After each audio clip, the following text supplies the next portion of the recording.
abbiamo cercato di raccontare con ordine gli avvenimenti che si sono compiuti in mezzo a noi, come ce li hanno trasmessi coloro che ne furono testimoni oculari fin da principio e divennero ministri della parola, così anch'io ho deciso di fare ricerche accurate su ogni circostanza, fin dagli inizi, e di scriverne un resoconto ordinato per te, illustre Teofilo, in modo che tu possa renderti conto della solidità degli insegnamenti che hai ricevuto. Buongiorno cari ragazzi e buona settimana. Ho pensato di iniziare questo momento di preghiera del lunedì leggendovi l'introduzione del Vangelo di Luca.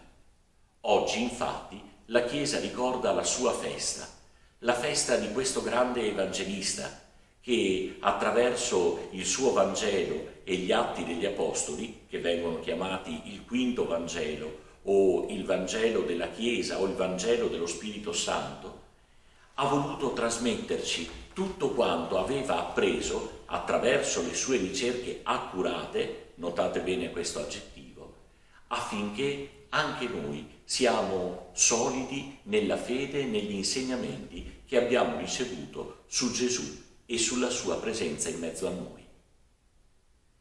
Perché questa insistenza su Luca? Perché questo evangelista riposa, le sue spoglie riposano nella Basilica di Santa Giustina, proprio qui nel Prato della Valle. Una presenza importante per la nostra Chiesa di Padova, che ci testimonia la sua antichità, la sua importanza, e anche un grande segno di comunione nei confronti delle chiese dell'Oriente. Luca ha saputo narrare, dopo tanta ricerca, in modo veramente preciso, tutto quello che aveva conosciuto su Gesù fin dalla sua nascita. Luca ci parla dell'annunciazione a Maria, ma ci parla anche della discesa dello Spirito Santo sugli Apostoli dopo la Pasqua. Ci racconta le imprese di Paolo, i suoi viaggi missionari, probabilmente anche lui lo aveva accompagnato. Un grande personaggio che ha saputo inculturare il Vangelo, cioè trasmetterlo attraverso gli strumenti della cultura del suo tempo.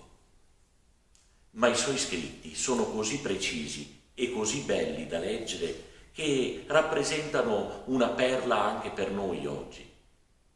Leggere il Vangelo di Luca significa avventurarsi sulle strade della Palestina insieme a Gesù, incontrare i personaggi che lui ha incontrato e spesso guarito, ascoltare le sue stesse parole.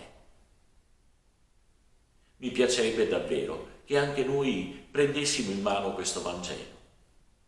Non è molto lungo, sono 24 capitoli che ci accompagnano dalla nascita fino alla Pasqua.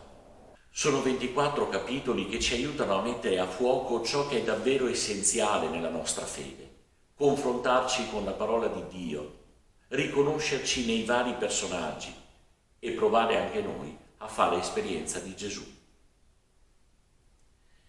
Venerdì prossimo, 22 ottobre, ricorderemo un altro grande santo, San Giovanni Paolo II. Ve ne ho parlato già durante le messe di inizio anno scolastico, ricordandovi quel messaggio straordinario che ha affidato in particolare ai giovani, ma in realtà a tutta l'umanità. Non abbiate paura. Giovanni Paolo è stato il Papa che ci ha condotto nel nuovo millennio e che ha aiutato la Chiesa a raggiungere le varie periferie del mondo. Da lui impariamo lo stile del servizio. Lui, che è stato grande nell'amore, che è stato un grande amico dei giovani, possa continuare ad accompagnarci anche oggi. Buona settimana a tutti, in compagnia di questi santi, San Luca, San Giovanni Paolo II, e a quanti portano il loro nome, buon onomastico.